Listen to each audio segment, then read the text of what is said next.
might have cherished you more wisely. By So Do Roses. Summary. How did Virgil get in the casket? It's a long story. It's not, really. It's what happens after that's much, much too long.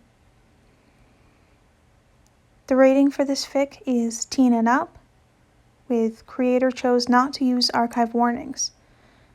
Relationship is Virgil and original character.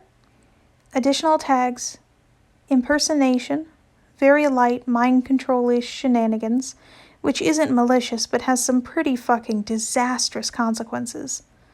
Villain deceit, POV, poisoning, and drugging.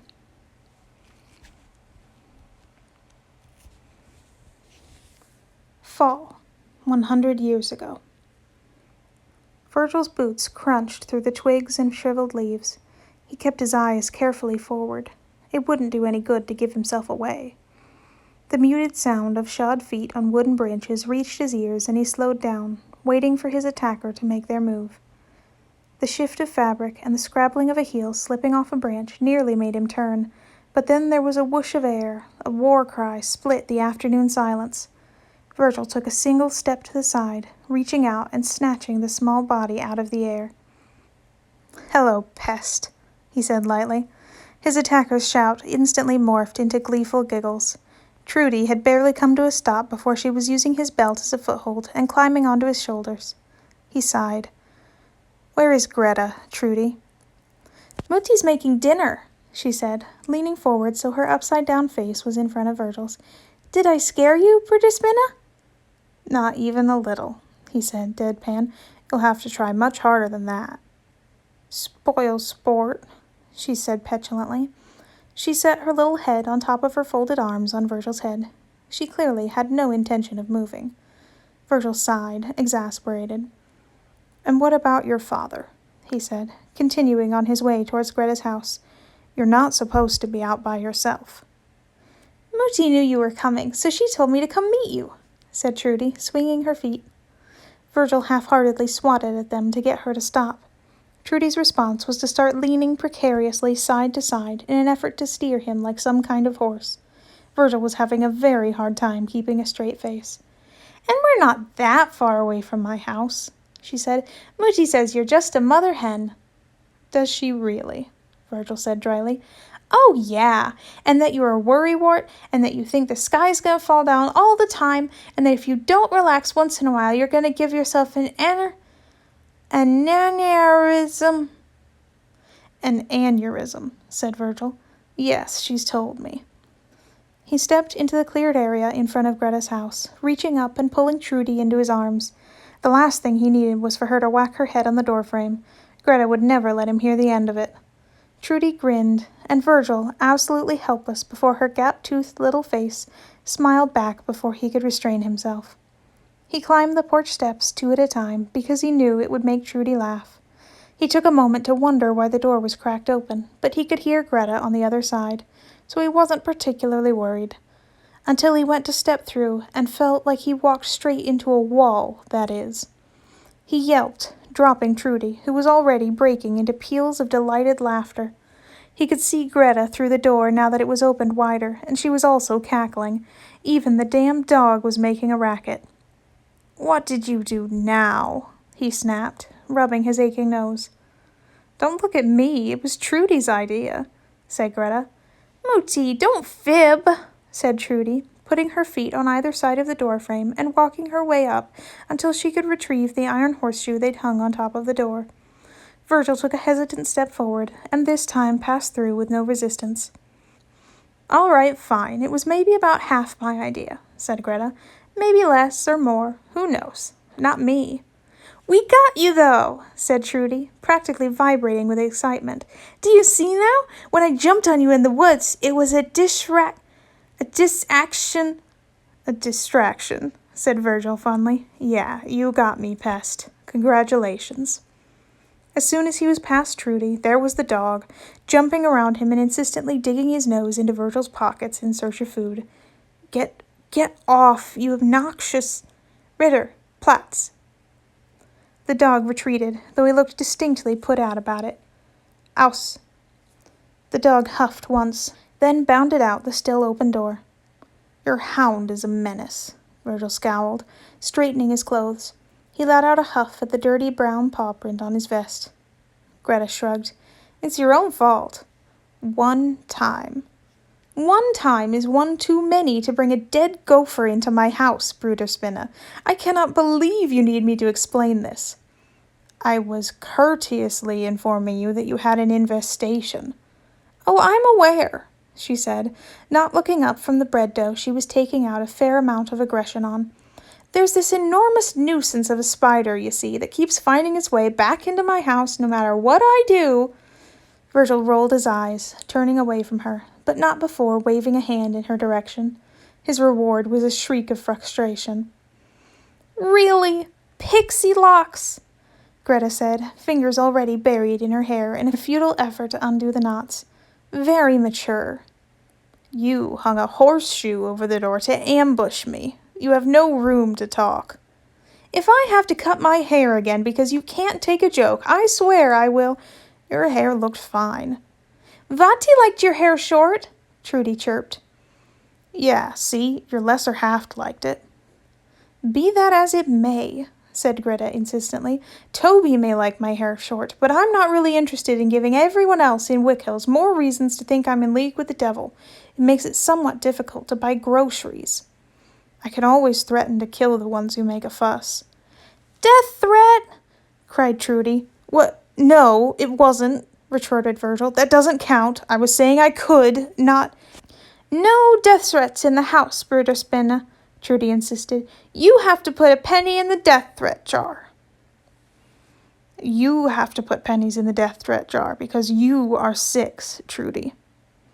Oh, goodness, said Greta flatly. I wonder who my 6-year-old daughter might have been spending time with that would make it so I had to implement a death threat jar. It's a mystery, an enigma. I'm sure we'll never truly know for sure. I am immortal, and the actual lord of this forest, despite your insistence on acting like I'm not, and I am not putting a penny in your death threat jar. Greta and Trudy both crossed their arms. I'm not doing it, he repeated. Greta glared. Gretty, he whined, this is ridiculous. She held out the jar. Wrinkling his nose petulantly in her direction, he cupped his hands together. When he opened them, there was a silver brooch in his palm, shaped like a snowflake. He dropped it in the jar. What is this? Greta said tiredly. A magical brooch to free your mind of worry, he deadpanned. That's not a penny, said Trudy dubiously. Do I look like I carry pennies?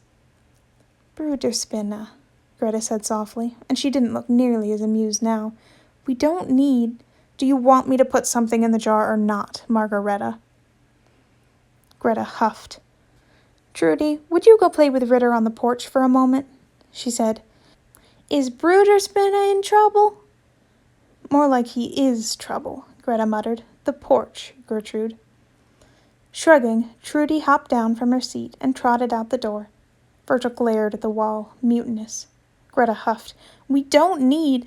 I know, Virgil cut her off. I know you don't need it. I want to give it to you. There's no reason. The reason is being my friend. This is not a transaction, Virgil, Greta exclaimed.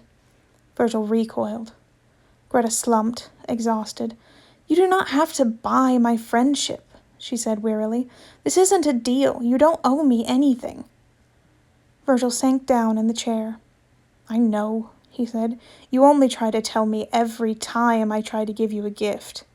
Because you aren't listening. You aren't listening, Virgil snapped. Is it so baffling to you that I just want to give you things that make you happy, just so that you're happy? Her mouth pinched into a frown. Then the fight went out of her, and she reluctantly pulled the brooch out of the jar. Fine, Greta said. I appreciate that you're being thoughtful. No more. And yes, I have noticed every time you tried to slip something into my jewelry box without telling me. I'm well aware, said Virgil dryly, seeing as they all wound up back in my web. Greta rolled her eyes, pinning the brooch to her shawl. Happy? she said. Virgil huffed, nodding. Greta turned back to the bread dough, and Virgil propped his feet up on the chair opposite him. Most people would be glad to have less worry, you know, he said, unable to leave it completely alone. Greta smiled. Not us, Bruderspinne, she said. If we didn't worry, who would we even be? They really were far too complacent in their buffoonery. It was an embarrassment. His brother, Lord of the Forest, being led and ordered about at the whims of a mortal child. Durant watched, scowling, as Virgil swung the brat in circles and then set her on her feet. She wobbled, disoriented, and then tipped over into the dirt, giggling. The witch Margareta wasn't even watching, her attention entirely on some bit of needlework in her lap, leaving her child unattended in the hands of a fae without so much as blinking. It was pathetic. It actually made Durant a little nauseous watching. But Virgil's stupidity was Durant's opportunity, however pitiful it was to see it. So he watched. It had to be perfect. He'd only have one shot to get it right. Tailing the mortals was tedious. Tailing them without tipping off Virgil was exhausting. Getting their names and their mannerisms down, the beats of their back and forth, practicing until he could nearly mouth the conversations as they had them. Then he'd had to figure out an opening. Virgil would never know it if Durant got this right, but his brother had made his life much easier when he'd finally convinced the mortal witch to take one of his trinkets. And then he'd had to wait months to make sure she wouldn't be suspicious. But patience did have its rewards. He knew exactly where the witch and her offspring would be, walking the same path from their home to the village proper they always did, like they had no reason to be afraid. Durant was going to enjoy giving them a reason. The earlier rain had provided several convenient puddles for him to double-check his appearance. He'd always had a talent for glamours, but it never hurt to make sure. When he stepped out of the trees and the little chit squealed in delight, he smirked internally. Bruderspinne, are you coming to the market with us? She shouted. Hey, nuisance, Durant said, lifting her from the ground and trying not to scowl in distaste when she started scaling him like a cliff. Bruderspinne, the witch said, irritated. You are not coming to the market to threaten the neighbors. Do you want them trying to exorcise Trudy again? Since when do we care what the neighbors think? He said. Yeah, Mooty, we don't care what the neighbors think. The witch whacked him on the arm, and Durant nearly blew the whole thing, but he managed to stop himself before he stabbed her. Have you made it your mission in life to corrupt my daughter at every available opportunity? She demanded. Of course not, he smiled, but that is an idea. The witch rolled her eyes.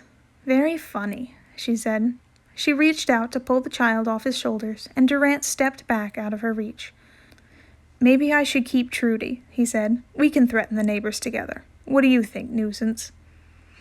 The child cheered, swaying back and forth. One of her grubby fists pulled at Durant's hair, and he winced. The witch rolled her eyes, but there was the slightest line of confusion between her eyebrows. Durant rushed on before she could say anything. I actually needed your help with something, he said. Oh, she said, startled and clearly a little bemused. Well, of course I'll help you, but what on earth do you need? Durant braced himself. You know about my brother, he stated. Her eyes narrowed. Yes, I am well aware of Herr Natter and his proclivity for being a general annoyance. What has he done now? Durant nearly rippled with a desire to throttle her, but instead he gave a hesitant, nervous smile.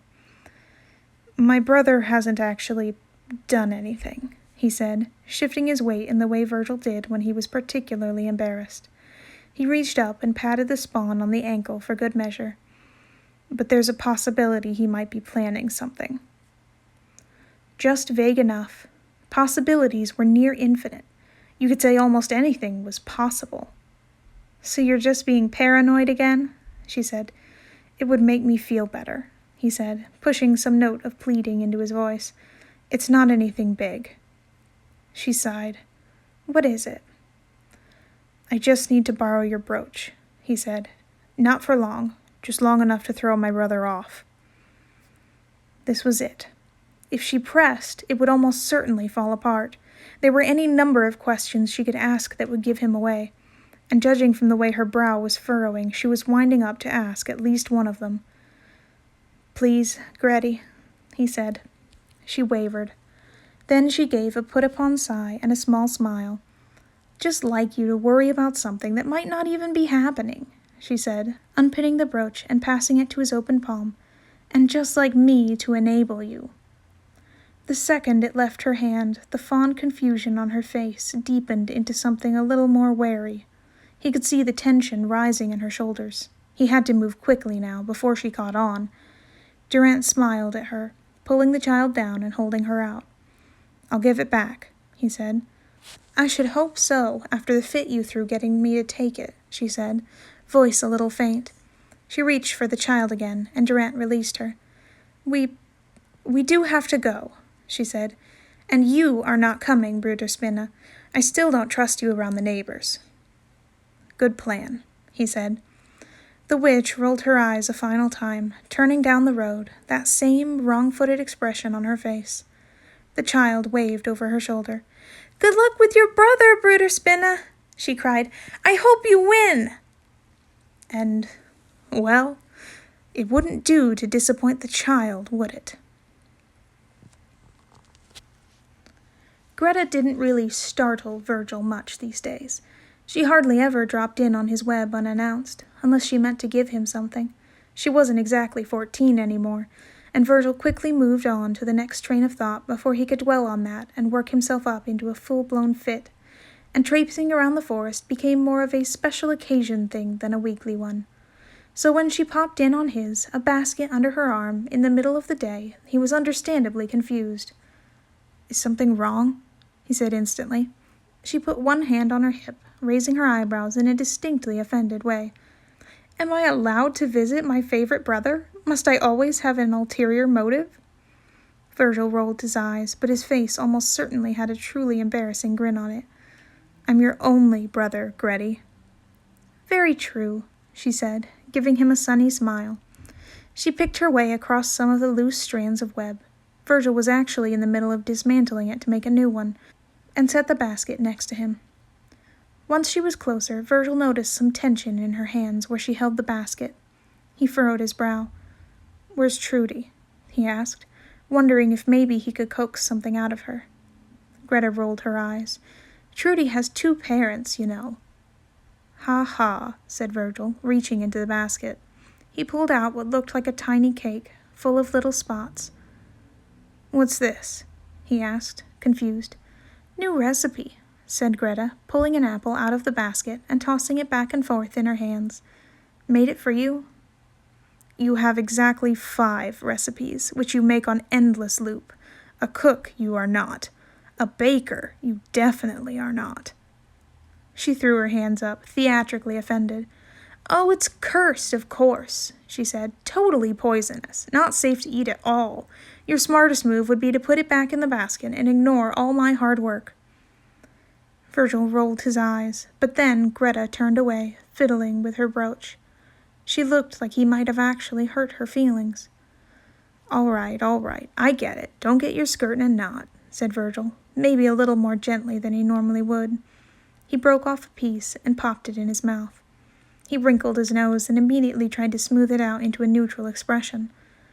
"It's very floral," he said. "It's kind of weird, honestly, Greta." Greta shrugged, the pleased grin returning to her face.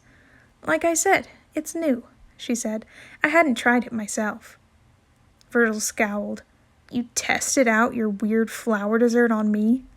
"Of course. Who else?" she said lightly. "Maybe I'll give Trudy a bit of it. Her face might be funny." "This is just like when you blew a ridiculous amount of money on those lemons just to see her reaction," said Virgil. For just the barest second, Virgil thought he saw a very strange expression flash across Greta's face, something almost like panic. But then Virgil blinked, and she didn't seem to have stopped smiling at all. She shrugged. "I'm sure you probably agree her face was very funny." The weird phrasing made something itch in the back of Virgil's head, but before he could try and ask about it, she popped up from the ground, reaching out to help him stand. "Come," she said. "Trudy awaits." As they started making their way back in the direction of Greta's house, her hand tapped nervously on the handle of the basket. When Virgil went to ask her again if something was wrong, he cut himself off with a yawn. "Sleepy? It's the middle of the day," Greta teased. "Oh, shut up," he grumbled, rolling his eyes. She shrugged. And then she did? She stopped talking. They kept walking, and Virgil was certain something was wrong now. Greta was only quiet when she was really upset, but he had no idea why she was so reluctant to share. Maybe that was why she wanted him back at her house. His anxiety picked up, but for some reason he wasn't getting twitchy like he usually did. He kept yawning, and then actually stumbled, one of his knees briefly giving out. "Are you okay?" said Greta, her voice sounding particularly wary. I don't know," he said. He righted himself, but standing up straight only made his head swim. "Whoa, easy," said Greta, looping an arm around his waist. "We're almost there. You can lie down when we get there, Brother Spider." The same itch prickled in the back of Virgil's head, but he couldn't seem to organize his thoughts. They kept wisping out like smoke. By the time he got his brain wrapped around the thought and forced it out of his mouth, he could see Greta's house in the distance. "English," he mumbled. "What's that?" Greta prompted. You said it in English," Virgil slurred. Greta tensed. "I can speak English," she said. You never say..." A particularly heavy wave of nausea washed over Virgil. His head was swimming, his vision swirling in time with the strange pounding in his temples. Greta readjusted her hold on his torso, shifting so she was carrying most of his weight. He could properly see the house now, Trudy at the foot of the porch with Ritter next to her, 2 spots of purple and black in the brown of the dirt in the house. Greta and Virgil broke through the tree line, and Trudy looked up, eyes bright with excitement. But when her gaze rested on them, the smile slipped instantly, the color draining from her face. Ritter looked up as well, curious. Ritter leapt to his feet and absolutely lost his mind. Virgil startled, confused. Ritter was baying, which he barely ever did. He was part coyote, but it rarely ever showed. "Mootie!" said Trudy, fumbling backward, terrified. "Mootie! Mootie, help!" Virgil's bewilderment was muffled by the pounding of his head. He could feel himself swaying. He heard something inside the house shatter. Feet pounded on the wooden floor, and Virgil wondered, baffled, why on earth Greta's lesser half was trying to raise the dead with his racket. But when the door flew open, it wasn't only Tobias standing there. It was Tobias and Greta. Virgil froze. He turned, like he was swimming through syrup, to look at the person next to him. Greta. Not Greta. Not Greta. Not Greta. The imposter grinned savagely. It looked wrong on her face. Greta could be petty, even mean, but she wasn't cruel. The imposter dropped Virgil in the dirt, and as Virgil fell, so did the illusion. His brother crouched down, elbows on his knees, still with that smug, victorious smile. "I did tell you the food was cursed, Virgil," he said primly. Virgil's vision was starting to go black at the edges, but his hearing was fine. He heard Greta's shriek of rage, the thumping of her running across the grass, and he saw her lunge at the spot where his brother sat, just as he vanished entirely. The last thing Virgil saw was Greta's silver brooch on the ground. "Toby, help me carry him!" "Greta, what's happened?" "Shut up and help me carry him, Tobias!" I don't know. What can I give him that won't make him worse?" "Greta, you have to calm down." Shut up! Don't tell me to calm down. He could be dying." "Virgil, Spider Prince of the Winter Court, Lord of the Forest, Bruder Spinna, wake up." Clarity rushed back, along with the familiar sound and smell of Greta's living room. Virgil breathed a sigh of relief. Except he hadn't sighed. Virgil moved to sit up, but his limbs didn't respond. He tried to blink his eyes open, but they didn't so much as twitch. "It didn't work," came Greta's dull voice. "Yes, it did," thought Virgil. "Yes, it did. I'm awake. I'm right here." "Toby," said Greta, her voice cracking slightly. "Toby, I've tried everything. Shh," said Tobias. "You haven't. It's okay. There must be something. You'll figure it out, Retta." "What if I don't?" she whispered. "What if he's like this forever? This is my fault." "You and I both know that Brother Spider would tie your hair in knots for that," Tobias chided gently. "Damn right I would," Virgil thought vindictively. "You will figure it out," Tobias repeated. "And until then, we'll take care of him. Make him a nice place to rest, plenty of space for the little spider ladies, and when you wake him up, he'll probably make fun of you for worrying so much." "Yes," she agreed, her voice firming up. "You're right. I can do this." Virgil felt Greta patting his hand soothingly, and he tried to wiggle his fingers in response, but there was still nothing. "Don't worry, Bruderspinne," she said. "I'll have you awake in no time." Virgil relaxed internally. It would be fine. He just had to be patient. It might be a little boring, but knowing Greta, she'd figure it out inside a month. Soon, this will all be just a bad dream. Just a bad dream. And that's the end of Might Have Cherished You More Wisely by So Do Roses.